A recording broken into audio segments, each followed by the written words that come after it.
against children, but it is mentioned, so I wanted to be clear. And I hope you enjoy this case.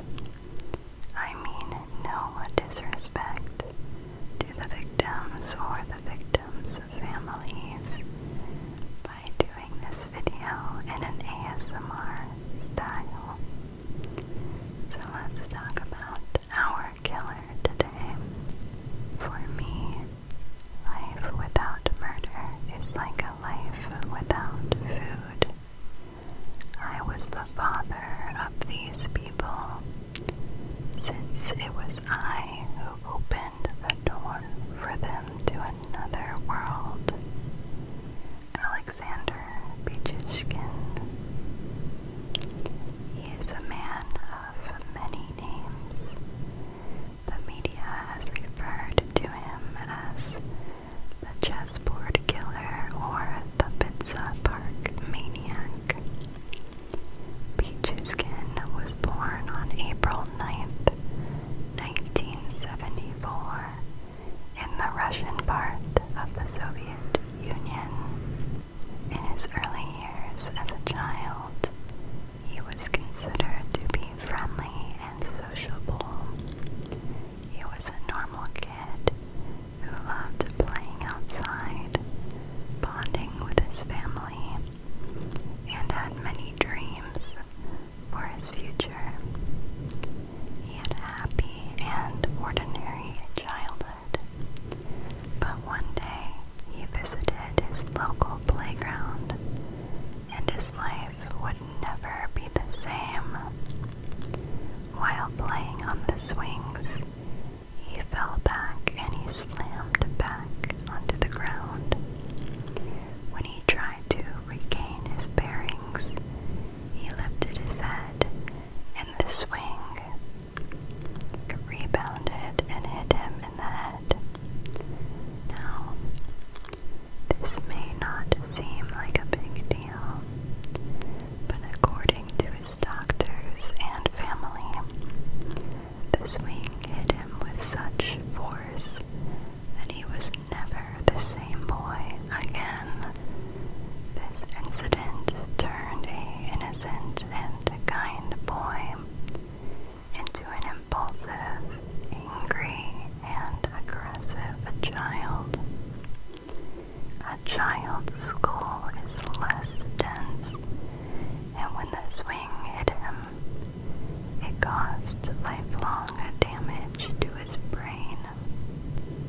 His mom said that he would fly into rages and act out over the smallest of annoyances. This new behavior followed him into school as well. He began to face a lot of bullying in school. Students at school started to call him the R slur and mocked his intelligence. This bullying in school was the final straw for his mother. She managed to get him transferred to a different school that was better equipped for children with disabilities. She never thought that her son, Alexander, would end up in a place like that, but it seemed to be for the best.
Alexander's bliss was short-lived. Without warning, his grandpa's health took a sudden downturn, and he passed away when Alexander was a teenager. Alexander was forced to leave his grandpa's home and move back in with his mother. At that time, it was safe to say that Alexander despised his mother and the children at his school for bullying him. Alexander began developing a taste for vodka to drown his sorrows. He continued to play chess games at the park with the other elderly men, even though his grandpa was no longer there. He would start drinking vodka with the old men and played with a clear head despite drinking heavily. It was around this time that he started to act on some of his darkest fantasies. He decided he would start hurting small children, holding them against their will, and abusing them simply to feel powerful and in control. He would film these encounters and watch them over and over again when he got home. In one video, he held a small child by the leg upside down. He told the child, quote, "You're in my power now. I am going to drop you from the window, and you will fall 15 meters to your death." End quote. He did not kill that child, but he was getting into his desire to murder. Alexander's first victim would occur in July of 1992, when he was only 18 years old. He had gone to school alongside a boy whose name was Miguel Odenchuk. They had been friends for a while, and he finally admitted to Miguel that he had a desire to kill someone. Strangely enough, Miguel admitted that he had the same dark fantasy of murder. Alexander proposed they do it together and asked Miguel if he wanted to plot to take someone's life. The plans were nearly carried out, but Alexander quickly realized that Miguel was not actually motivated to carry out their plan. So Alexander decided to kill Miguel instead. When Miguel realized that his classmate was being serious, he tried to back out of the situation. Enraged, Alexander struck his friend with a hammer and then pushed his body into a well. 3 days later, Alexander was questioned by the police, and there was some evidence that he was involved, but nothing ever came of the investigation, and Alexander was off the hook for the murder of his friend. Alexander's crimes would reach an all-time high. In 2001, he thought of a plan to begin taking the lives of elderly homeless men who had been living near his home. Most of the men were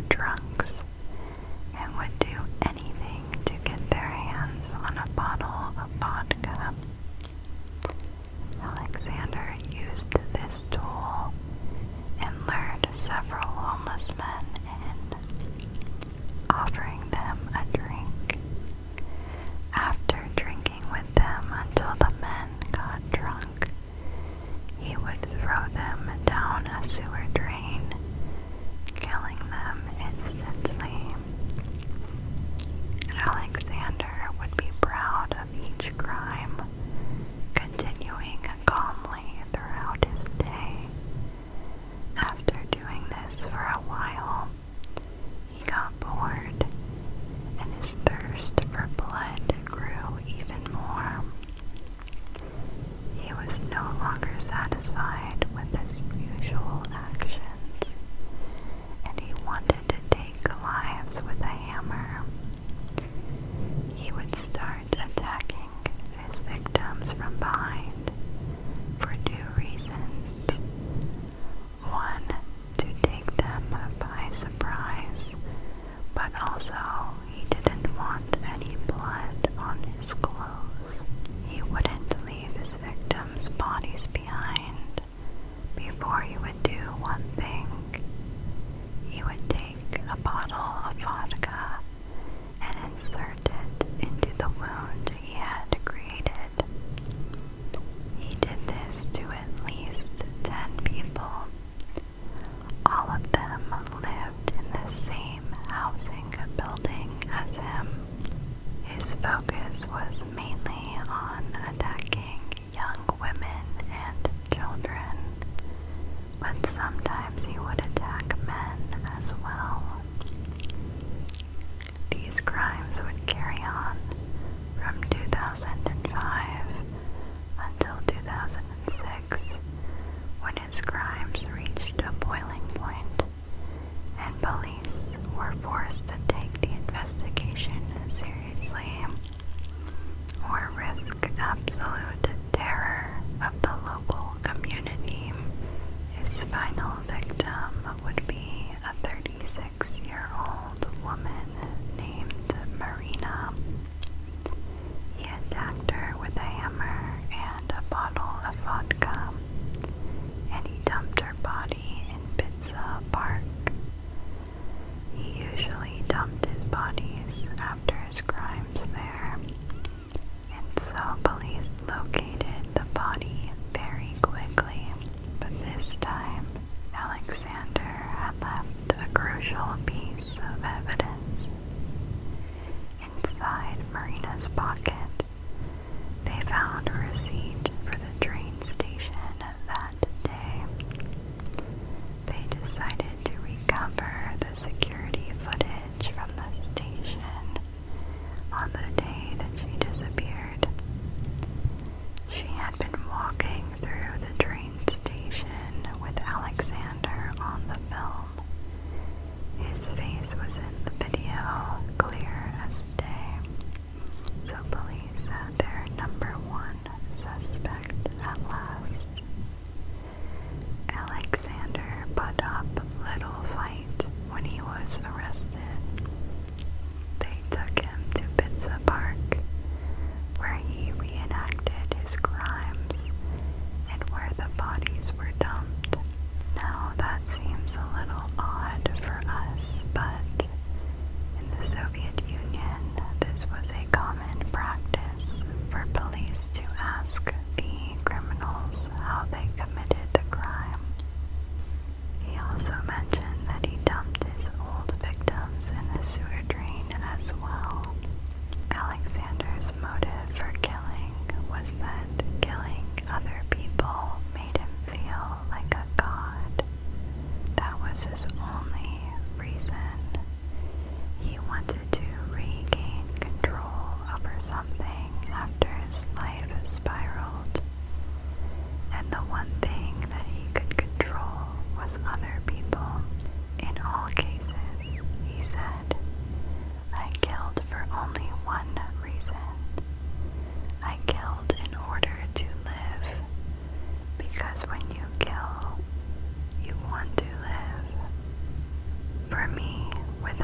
his crimes, but doctors say that he was well aware of his killings being mentally and morally wrong.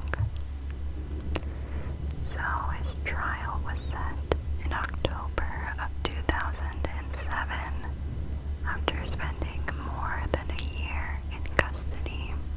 Prosecutors were concerned about his safety and wanted him to live long enough to go to prison for his punishment. He was placed in a glass chamber while in the courtroom, similar to another famous Russian serial killer, Andrei Chikatilo. After a long trial, Alexander was convicted of 48 counts of murder and 3 accounts of attempted murder. He was found guilty. It took more than an hour for the judge to read out the entire verdict because the list of victims was that long. He was given life in prison with no possibility of parole. The first 15 years of his sentence were to be carried out in solitary confinement. Then, after that, he would be transferred to another area of the prison. Disturbingly, in 2016, a woman named Natalia was allowed to visit him after she was all over Russian media for saying that she wanted to marry Alexander, and more specifically, she wanted to give birth to his children. She was allowed, and the two did get married, but no news about any children. The two of them had been communicating by letters for years. The authorities tried to put an end to their relationship by blocking her letters for 2 years, but they were finally able to meet in person, and she mentioned how lucky she was because there were many women that wanted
unfortunately,